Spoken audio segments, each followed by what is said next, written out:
for those of you that have seen that overview video, you know that my biggest complaint about this guy is that it won't start on the first try.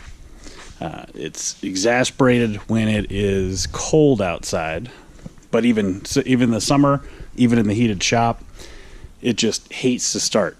Starts, dies, starts, dies, starts, dies, starts, runs, give it a little gas, it'll die. Come to find out, that is caused by an air injection system that's part of the smog for this guy. The solution to that comes from Weller Racing. You see the little plate here blocks off the air injection port into the head, and then there's a solenoid up here that gets capped. All you do is take off the hose, the top of the fitting here, stick on the new piece, and boom, you're done. It starts like a dream. No more issues, no more concerns. I can't wait to be able to just fire it up in the winter to go plow and not have any issues. So, after checking out Weller and being excited about that, I went ahead and placed an order for their ECU flash as well as their exhaust tip. So you'll see here, that's the factory exhaust tip and the Weller exhaust tip. The exhaust itself is pretty well open.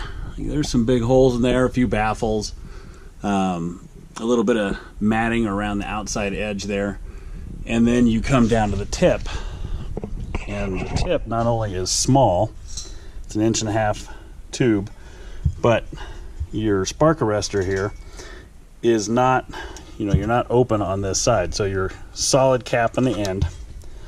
Your exhaust flow has to come around, go into the spark arrestor, and then find its way into the exhaust tube.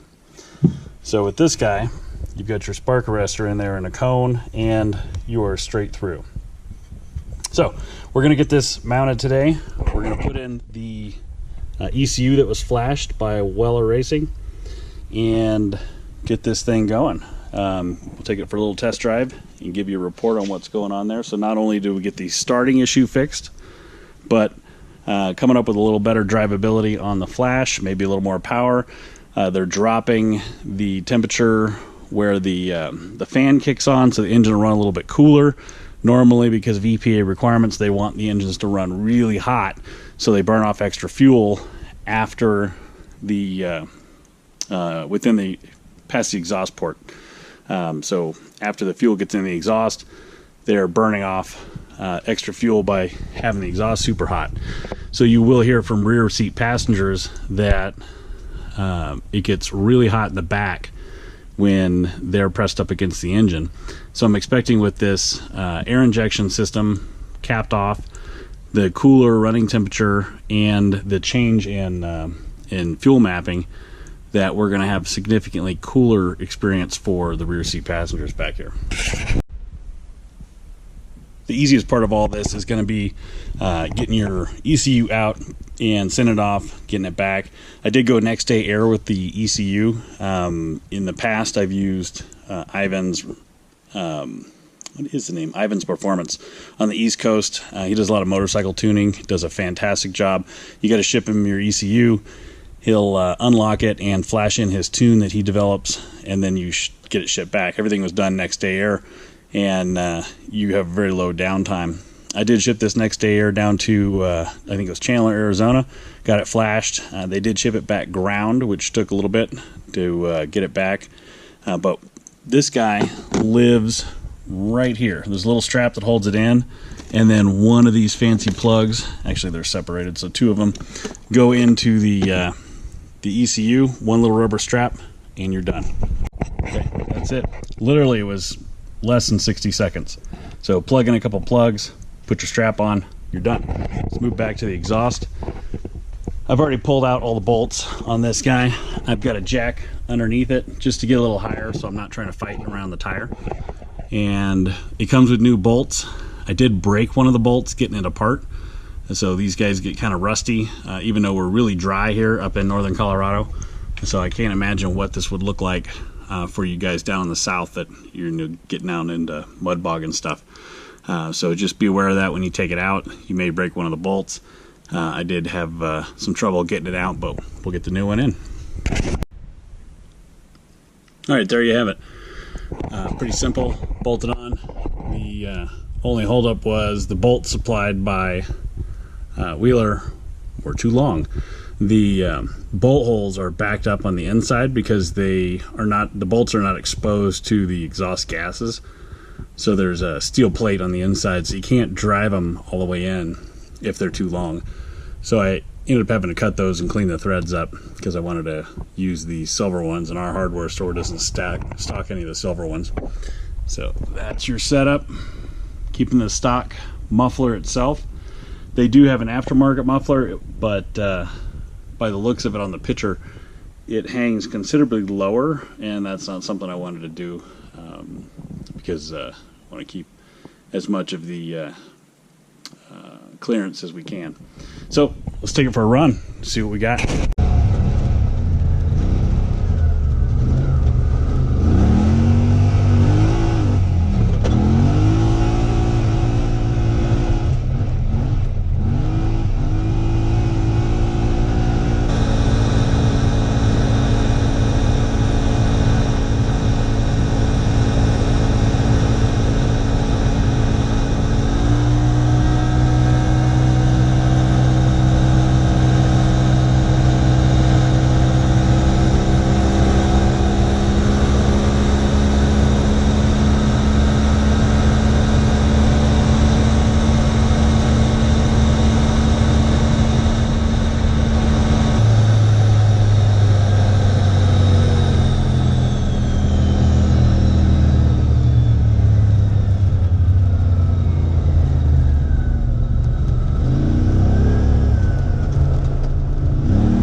Last view of that tip there.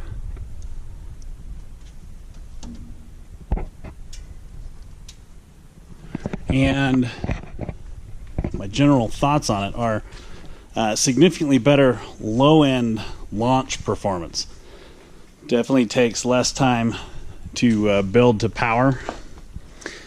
The engine itself runs smoother, so there's less vibration. It's very smooth. That was one of my big complaints, was the droning of the exhaust and the general engine vibration. The engine vibration is gone, and so is the droning of the exhaust. So big improvements on that. One downside is I lost about 5 miles an hour of top speed. So we used to be able to run it at 72 miles an hour, and now it's looks like it would top out right at 67.